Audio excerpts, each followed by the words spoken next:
guys, it's Manda and Mom.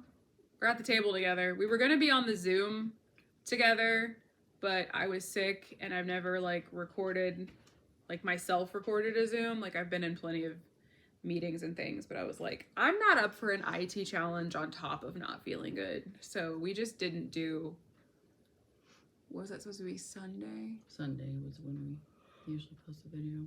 We didn't do that. And I had a video in the hole and my freaking computer ate it. Singing technology. I had a whole cool... Oh, when you were in Madison. No. No? When I was in Taylorsville. Oh, when you were in Taylorsville. So if you would like a no-spend way to support the post office and teach kids about recycling and communication, put it in the comments. Because she can do it again. I can do it again, but I don't have... I had 6 weeks of the physical stuff laid out and pre-made to show you options.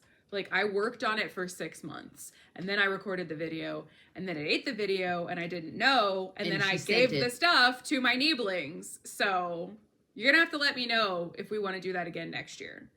It's usually, I was envisioning it as a pen pal project over the summer, that it both helps the post office because you're supporting your post office and it teaches kids about recycling and DIY, and the point is to spend as little as possible and use up the crap that's already in your house and let kids have fun and be creative. So let me know in the comments if you want a pen pal project, a spend nothing pen pal project for summer 2026, which makes it sound like we're still going to be doing this for summer 2026. So fingers crossed that that's true. Well, there's still always be thrift life. There's always going to be thrift life. But we haven't even gone to our pantry yet. The way that the ride that we've been riding has been, y'all just gonna be thankful that we're still talking to you next year at this point. So, because it's been a crazy 2 years. It has been. I have been the most stressed in the last 2 years for the longest amount of time. I've never been this stressed for 2 years at a time. I've literally called my doctor and said, I need something. And I'm going to poon somebody if you don't give me something. And poon! She couldn't see me. So.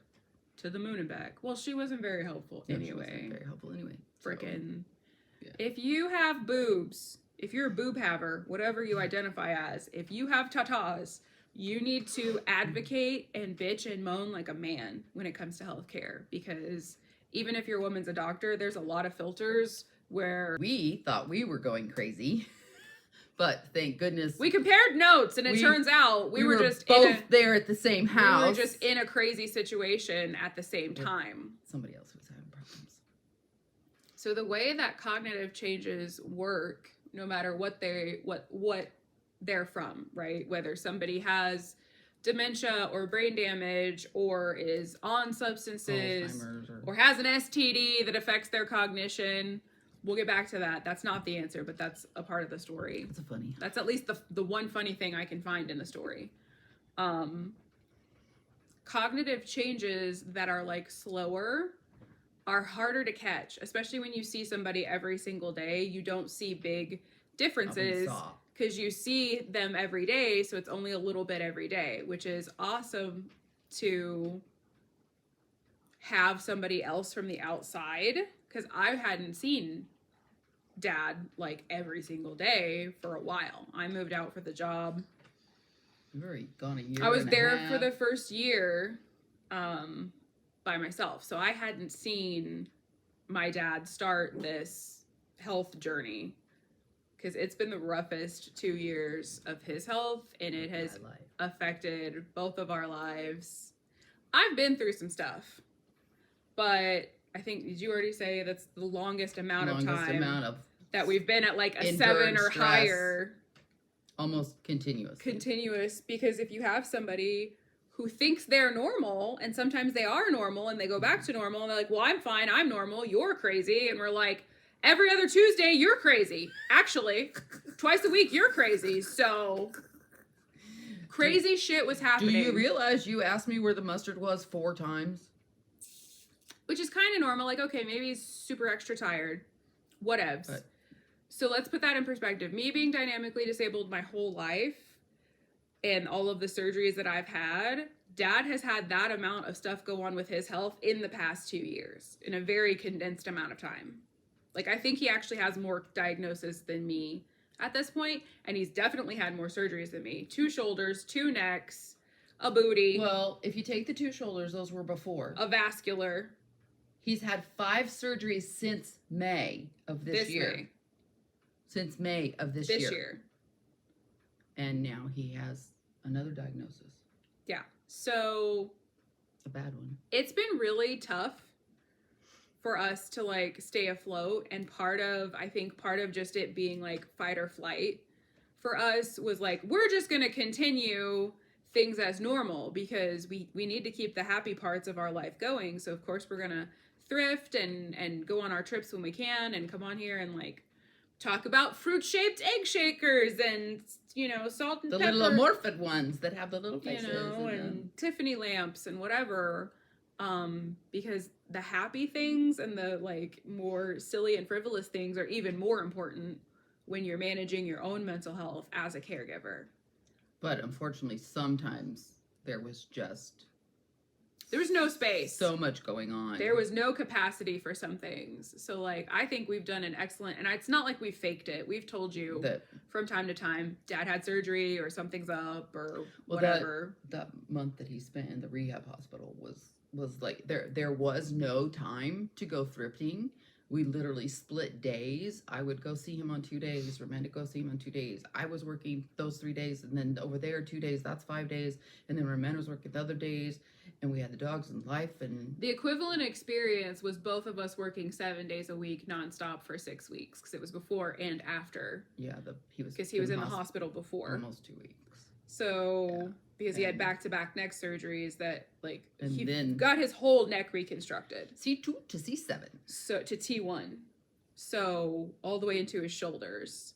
He has, like, this crazy, like, he looks like the top of a bread loaf. You know how a bread loaf peeks over? His back. So, that ridge is in his back because they reconstructed everything. And that's just one of the series of surgeries that he's had since last May. And it's affected his cognition throughout the whole time to where we thought we were crazy. And they said before the neck, it was actually putting pressure and reducing the blood flow to his brain. It was smushing his brainstem. So like literally he didn't have enough room to think properly if we want to boil it all the way down to layman's terms. Yeah. The poor guy. So at the beginning of this process, right when we first moved into the house 2 years ago, there was a series of bananas, whole grain and nuts, bonkers, Laffy Taffy, Looney Tunes shit that went down at our house to where we had to start like confronting him about it and be like, do you understand that this is Delulu? Do you have an STD? And he was like, I didn't ask that. Husband and wife of 30 years, she goes out on the patio and goes, do you have an STD? And he's like, what? Like, I don't even know if he knows what STD stands for because that's like, it was like, that's the terminology we had in health class in like the 2000s. So I don't remember which one it is, but I do remember that Blackbeard the pirate had it because I remember learning about there's an STD that like eventually affects your cognition over time. And that's part of how Blackbeard was crazy. As a pirate. I was gonna pick up the dog, but he laid down. So whichever one that is, Mom was like, listen, you're being crazy and you don't remember or know when you've been crazy because then you go back to normal and you're like, I'm fine. I didn't This say is that. totally reasonable behavior. I never did that. I never said that. Yeah, you did. Nobody else is out in the yard turning the picnic table upside down. Nobody else is out in the yard scooting the camper into the mud after a storm. With your shoulder in it. With one shoulder in a sling, scooting the camper by the axle the wrong way around. He said he used some bar. Yeah, he used the axle bar because he jacked it wrenching up on the wheel and scooted it with the bar. With the axle bar into the mud because he was helping me. And I'm like, how is scooting it the wrong way into the mud and getting it stuck for 4 hours? It took me 4 hours and 5 neighbors to get it unstuck to get it ready to load because people were coming to rent it, and he was helping me. But that was totally reasonable. So after that week, that was all 1 week of craziness. After that, we were like, you need to go to the doctor. Something's going on. We don't know what it is. So you need to go to the doctor and figure it out, because if you don't, you're the next thing that's going to get scooted around the yard. You're going to be finding someplace else. Poon! That's what's going to happen. No. Ah! We think it. We say it often, but... Oh, I walk around the house. We would never do it. That's my favorite cuss word. Poon! Poon, poon, poon, poon. I don't know that he even knows what I'm talking about. I don't know that he's seen Tangled. So I don't know that he's aware. I like the guy on the video across the bikes. Boom, boom, boom, boom. Allez, patron! We're going to tag the man. I love that crossing guard. Oh, my God. I want that job. I want his job. 2 master's degrees. 5 specialty certifications. I want to move to Argentina and bop people on their bike helmets for parking in the crosswalk, because but he's doing it. He's doing it very gentle. It's a little fake little kid's bat, and he's like bopping them on the top of their like a floating helmet. He's just doing it silly. But like, I would like to sign up to poon the traffic violators. The one he took the helmet off of, and then no, he knocked his helmet off. Then he gently picks it up, puts it on the man's head, and goes boop. Anyway. Allez, patron! Allez, patron! Scoot the heck back. I love the scoot, man. Do you guys want to send me one of those squeaky hammers and then I can poon people? I will send you footage. I will send you live footage of me. Just carried around all the time. Poon! Just poon people for minor infractions. Love you, poon! It would make me feel better. And it would probably be entertaining. I don't think you can take it to work with you. Because that's how frustrating living with somebody who thinks they're normal while they're experiencing a cognitive change is. Because he would go back to being normal. And we're like... And he'd be like, everything's fine. Why? This isn't a big deal. And I'm like... You didn't talk to you yesterday. You didn't have to interact with you yesterday and figure out why both burners on the front of the stove are on with no pots and pans and you're in bed with your breathing machine on. You didn't have to play firefighter yesterday, so don't give me that you're normal and everything's fine. Oh, I forgot. Right. So... It's been a very stressful 2 years. We wanted to let you know a little bit more. There are other details that we don't need to go into. And I don't think we've ever, like, faked it. Like, yeah. We've told you when we're having a tough time, but it's just been so long much and so much. We're kind of like, we should do a life update. We should do some behind the scenes. You know, if you're not here for that because you're not, like, that close to us or you're not interested or whatever, I love that for you. Go scroll away. Find a different video. Go to the Route 66 video. Everybody loves that. God, we don't need to make it back there. You'll laugh at that one. But for those who know and have been here for the journey and our OGs and our internet family, we felt like it would be a lot more authentic to be like, we're not okay. Yeah. And here's why the content has some gaps in it. You could probably go and see whenever we've been delayed, probably aligns really closely to whenever Dad was having surgeries or was in the hospital for weeks at a time. He was in a rehab hospital for a month. It was a nightmare. We picked days. I don't know if I'm repeating myself on this video, but like, it was the equivalent of both of us having 7-day-a-week full-time jobs because we were working, and then on our off days, we would go be with Dad. But the plot twist is American healthcare sucks. And there's a time warp. There's a time warp in hospitals. Buildings, it just takes your whole day. And I didn't know this before. Rehab hospitals are not like, they don't have to. Shh. Tell them, Soph. They don't have. Allez, patron! We can edit that out. Rehab hospitals don't have to bathe people every day. I think it's like every 2 or 3 days is the policy. But then they also like weren't like scrubbing in his hair and helping him with his eczema. So instead of being able to visit my dad and hang out with my dad and cheer him up, I would go work on my dad and wash his hair in bed and cut his toenails in bed because they wouldn't do that either. So like, it was work, and it was caregiver work. Mm-hmm. It was hard. If you're following me on TikTok, there's a video of me walking, like my feet walking in there, and like me cutting one giant foot is sticking up, and I'm cutting nails, making this face like, ah. That was my dad's foot, because he'd been there a month and they wouldn't cut his toenails. So there's like a million, billion, trillion. It's like parenting, but more stress, because it's way more complicated, because he's a grown ass man. And you go in and you talk to somebody and they say they take care of it, and then they didn't. You talk to somebody else and they say they didn't. So for us, it was this frustrating, continuous, endless toilet swirly from the universe. Circle for that. So we're definitely dealing with caregiver burnout. We're definitely dealing with like long-term fatigue.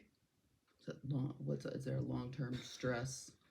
Well, yeah, I wouldn't be surprised if one or both of us doesn't have adrenaline fatigue, because the way that my system just, the second he goes back in the ER or the second he goes back in the hospital, it's like all over again. And at this point, I'm like, right, so maybe I have adrenaline fatigue and you have complete burnout, because you're like, okay, it's a Tuesday for us. This is what he does. So one day, and this is about me, and maybe this shows that I am totally at burnout. Both things are totally valid, by the way. Oh, hang on. Side note. I'm his medical POA, so these people are calling me to argue with me about how we already agreed to take care of my dad. So I think I have some like caregiver PTSD at this point. Probably. But one of the times he ended up in the hospital, I was leaving for work and he was telling me his back hurts. I was like, I can't help you. He's telling me he can't get out of bed. Dummy me. I'm like, I should call 911. 200 plus pound man. But I know that if I do, he's going to tell them to go away. Right. So like, why are we going to have a bill for them to come out, for him to be like, I'm fine. You're telling me you have a backache. He goes, go to work. Okay, fine. Just get me a pain pill. Go to work. Okay, fine. So I check in later and I text, and he calls me. He called you after you text him? Yeah.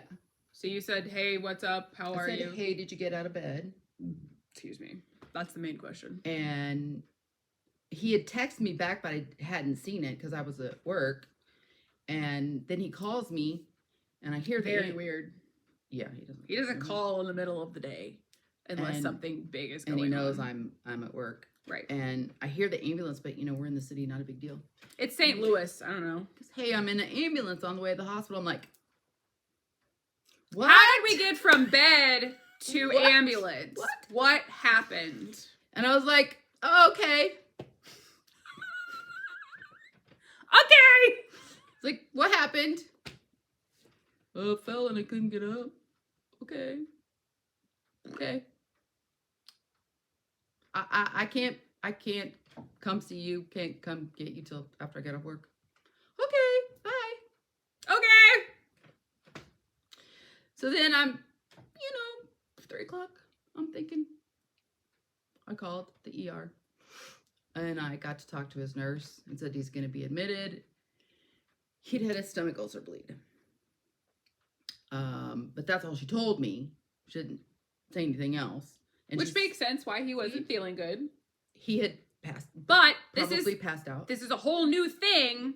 Remember, we've already had neck surgery and intensive rehab. And we've already had multiple. We've had multiple ER scares and multiple, is this another heart attack scares? And he's been to the ER at least, 3 times since May or since January for a possible heart attack. Yeah. Well, because he's had so many before, whenever 2 or more of those symptoms are present, the protocol is for him to go get checked out, because it has to be the ER. This man has more reconstruction in downtown St. Louis in his heart. 4 stents. So. And he had 2 AAA. I'm happy to be very careful. Like anytime it's like, oh, he's sweating and his BPM is too high, and or he has blood pressure's low. We're going. That's when I'm in charge, because I don't care what you think. Doctor says this is when we have to get checked out. So there has been like low-key ER. Those are almost scarier than a scheduled for me. Hello. That was the universe with my frying pan order update. She says she'll be delayed a couple months. So if you want to send me the squeaky hammer, I'm really excited about that idea. So I didn't realize that me getting to the point that it was like, okay. She was okay, and I was like, what? Like, what? to me, he's already in the best hands he could be in. Well, in the ambulance, yes. Ambulance and at the hospital. Right. He's in the ER. Right. It's not like he called me from the house. We'll call the ambulance. But you were just at the house. He told you to leave, so. And it was serious enough for him to call, and then they had to call the fire department because to go get him up because he couldn't get up. So, and they were wonderful. And they cleaned up after him after they got him up. I'm just like, they found the mop. There must have been a woman on the crew. They took the dogs. They took the dogs outside so they could get in and get him up. We love Overland Fire Department. And the ambulance service. Always. And they let the dogs back in, and they made sure the doors were locked, and they told them. So nice. But anyway, I was more comprehensive than how he leaves the house on a regular basis. But if that means that I'm at burnout, he just had another surgery Monday, and I was like, whatever. I mean, you took him. You were there. But I took him because he doesn't have family, in the area. But I wasn't like, he's having surgery. So I'm not like that with surgery. I'm like that, like, when I have to take him to the ER because of my years and years of being medically gaslit, and he's just standing there, and they're like, well, he seems fine. And I'm like, this could be heart attack number 5. So, like, I don't feel like the severity is getting taken seriously when I'm taking him to the ER. Yeah, that's what I said. I think taking him like, to the ER. Oh, go sit and wait. I'm like, no, we will hook him up and see things. You will, what is it called? I don't know. EKG. I had to go through the whole act to find the That's how she got through biology too. You will do an EKG now. He's 70. He has 3 stents, 4 heart attacks, 2 triple A's, and a partridge in a pear tree, Jack. Check him out. No, he's not going to sit over there because he looks fine. So I'm at like 8 or 9 every time. Because I think has it been me every time? It's been me twice. I took him to St. Charles. Me twice, taking him to the ER. Oh, that's 4 times since May. Yeah. So it's about every other one. So when I go, the last one wasn't for a heart attack. The last one was because they thought he had another bleed. He could have possibly had another bleed. His stomach was, yeah. So either way around. But seems scarier now. We're representing like the polar opposites of the same bell curve. I'm at like freak the fuck out mode. Sorry, we have to edit that out. I'm at freak out mode, and she's at why freak out mode. It's the same burnout. It's just different presentations based on probably different experiences, because I've had a lot of my own medical trauma and gaslighting over the years. Yeah. Not that you haven't had some, but could be. Yeah. Between us, we make up one whole crazy person. So this last one. That's not a knock on crazy people. I know I'm just one of the lucky ones that isn't locked up yet. I understand that. Yeah. This last one was for the triple A. If you don't know what a triple A is, it is abdominal aortic aneurysm. He had 2. So the main line between your heart and your liver and kidney. The superhighway. The big one. That's really important. The big mama. An aneurysm. He had a big giant owie on his highway, and traffic was being effed up royally, which explains more things, because if your blood isn't blooding, your brain isn't and he was, in my opinion, he was causing more problems because he was not following doctor's orders and was eating that's a theme the whole time. And sugar and this is a man. Smoke. Listen, this is a man. From 1955. So like his idea of healthy old age is sitting on the porch smoking and going fishing for the rest of, I wish he would go fishing for the rest of his life. So like, he doesn't have the advantage of all of the baseline holistic health knowledge that I have, simply because I was a sickly baby and you had to do all the research to figure out how to help me feel better, whether doctors were helping or not. Oops, sorry, I hit the table. You're fired. Okay. That's how we are. These is like, okay, bye. Okay.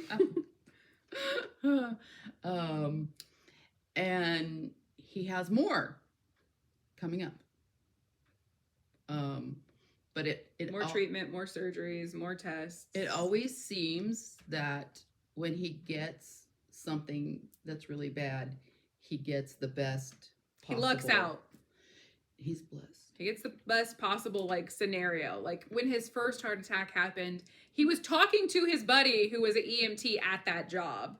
And his buddy was like, We need to you go. just changed colors. You're going to sit down and I'm going to take your blood pressure. He's like, oh no, it's just and gas. he sat down. And yeah, and then he sat down and they, you know, he got right into, No, he beat us to the emergency room.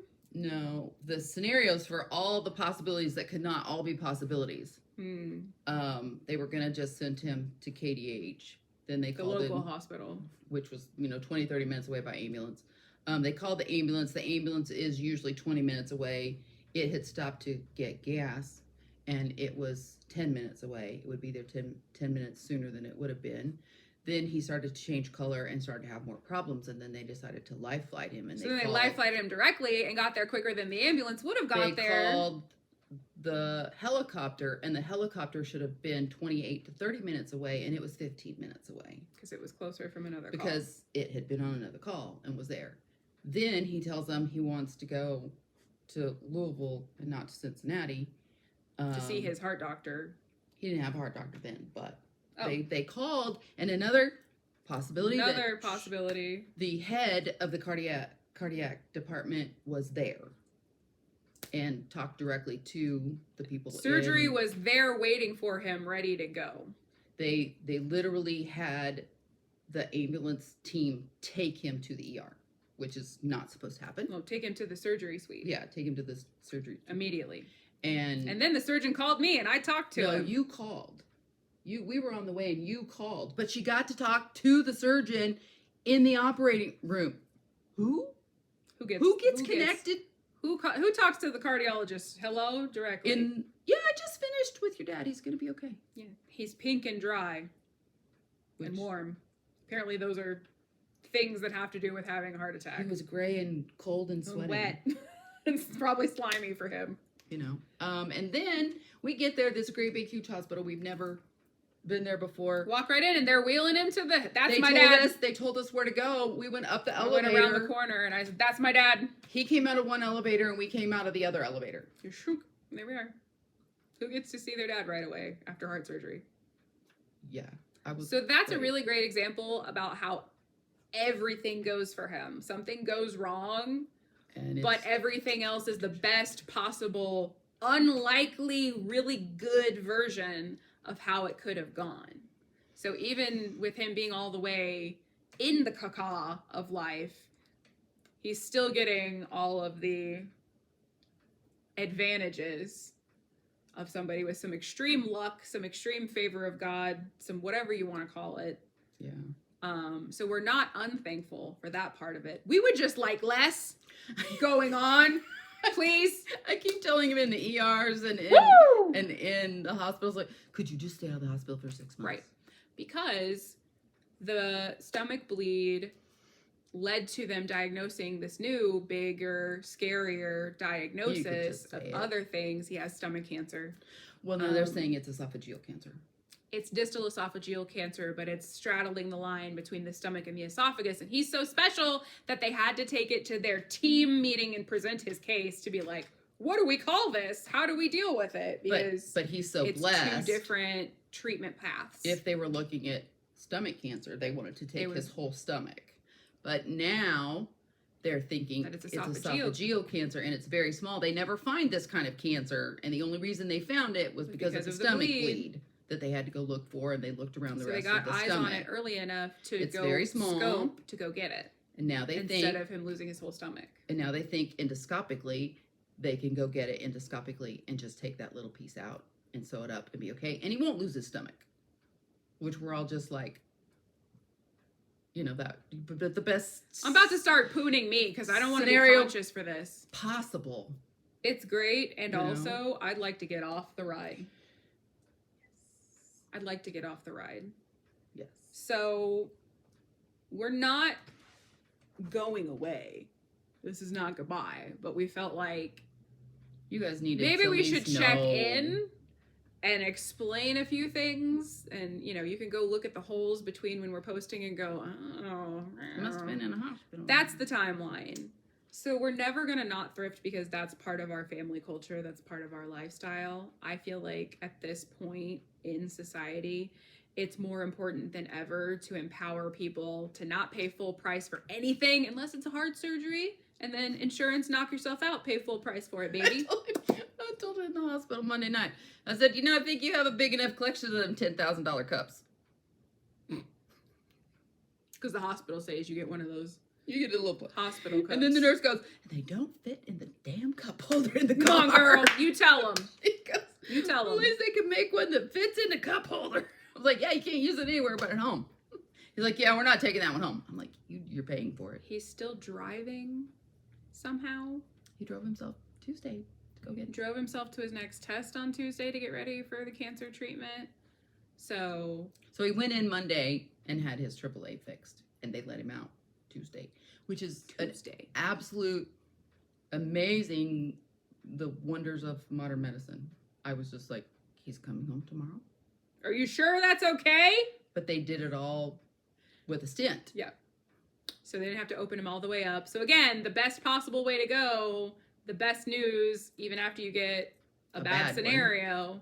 Yeah. So he keeps lucking out, and he goes, yeah, I think I've had 8 lives now.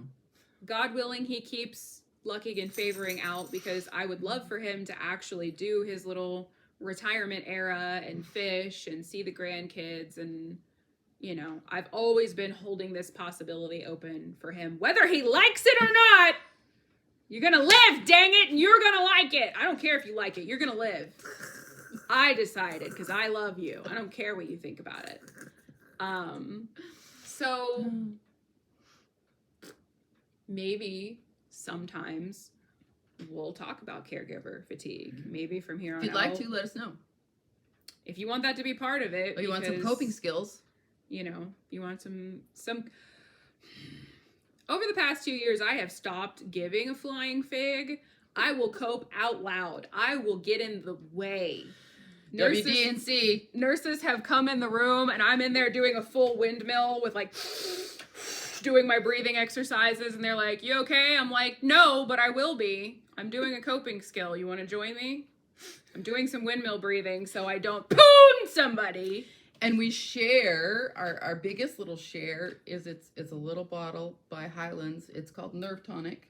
It's all natural. It doesn't interact with any meds that I'm aware of. It's homeopathic. And it works. So if you've never tried homeopathic or you have an attitude about that, try it first and then tell me. It takes away the urge to poon. It just takes the edge off of stress, and stress equals inflammation. So you as the caregiver have to take care of yourself, because if you go down, who's going to take care of the person? Yeah. So, put in the if you have a cancer survivor in your family, you're dealing with a new cancer diagnosis, you're just dealing with chronic health, lots of medical stuff. If you're, hi, eldest burnout daughters,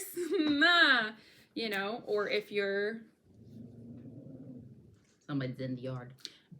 If you're at the end of, or the beginning or the middle of any kind of caregiver burnout, and you want that to be part of the conversation, you got to let me know. I'm psychic, but I'm not that kind of psychic. So you got to put it in the comments. Yeah. We are here in the Kansas City area. We are going to be at the Kansas City Mystic Fair Art Edition at the Hyvee Arena. So we are in Kansas City. We're going to be here for So we're here at the Kansas City Mystic Fair. It's being hosted by the Hyvee Arena. Big stuff. We're taking up the entire basketball court on the lower floor. There are healers, readers, and vendors. We got Nani Noms, the enlightened snack dealer, crystal clear downloads with all of your handmade fairy core and intuitive readings. That's jewelry. Friday, Saturday, and Sunday. $8 for a day pass. I think it's cheaper if you buy the whole weekend. With 100 different vendors, you probably want to come back more than one of the days, because I don't think you can see everything and do everything in one day. But it's the workshops. Free workshops happen every hour. I'm going to be teaching Easeful Manifestation through Body Magic on Saturday afternoon at 2. My friend JoJo's giving a reading gallery. It's worth it to go just for the free workshops that happen every hour and the giveaways. If you have a ticket and you're in the door, you're eligible for one of the giveaways. There's 100 different vendors donating giveaways. You could get free stuff, a free reading, a free healing session. Free gifts. It's worth it. So I hope if you're in the Kansas City area that you come out and see us. We're going to be in fun mode. It's something that gives me spoons back to be with my spirituality community and my friends who are all small business owners. So make sure to follow us if you're not already following us. Thank you for all the likes. You're going to get a lot of holes in the story if you don't hit that bell because, like we've already admitted, we're a little bit in the chaos magic about when we post. So if you hit the bell, We're trying. It'll tell you. Sunday. It'll help you keep up. Special edition. Thank you for all the likes and the comments and the subscriptions already. I think we have 238 people waiting for merch to drop. Yeah. So thank you for your patience with us because we're going to continue. We're just going to pretend that this thing is going until it doesn't go anymore. We also have the options besides doing caregiver stuff. We also have the options of doing recipes about how to make your food stretch farther, how to set up your pantry. What are some of the foods that you should probably have on hand in case there's an emergency of any kind? What kind of pantry do you need to set up if you're looking for a more long-term? What does our pantry look like? What did my mom, what is my heritage from my mom about pantries and we have three or four generations of disaster preparedness, and the way that it was taught to us is that that's part of how we love our community. So with everything going on in the world, if you're somebody who is like, what the heck can I do? The best thing you can do is be the best version of yourself and be prepared for yourself and your family first, regardless of what happens or what kind of disaster or situation it is. So if you are one of those people, please put it in the comments. We want to know what content you want to have because still do it on Thrift Life. There's a giant sticky page that's like this big somewhere with 82 different things that we could talk about, but we want to know what off of that list you want us to talk about. That will be helpful to stay, engaged with us, to keep on this crazy journey with us, to help keep us on the fun side, because talking about stuff like this and focusing on the positives and telling our stories that we remember. The grandma used to have the closet full of soup and she thought the New Madrid fault line was it was all in the basement. We had a bomb shelter. The time I rode out the tornado in the bomb shelter with grandma and grandpa, and I came upstairs and somebody's chickens were all over and I was like, where are the chickens coming from? Those are all happy stories for us. That is also going to help us stay on the positive. So let us know what you want to hear. Make sure you put it in the comments. Come see us in person if you're in the Kansas City area. It's $8. You can redeem that worth just by going to one of the workshops. You automatically get signed in. Come get a free example to win a $15 or $20 door prize. There's all kinds of vendors like me that give free example readings. So it's definitely worth it to come hang out with us. Yeah. Friday, Saturday, and Sunday. Yeah. I got to get out of here, guys. Come see us. Thank you so much. We love you all. Don't forget, you are the magic. And remember, you're blessed to be a blessing.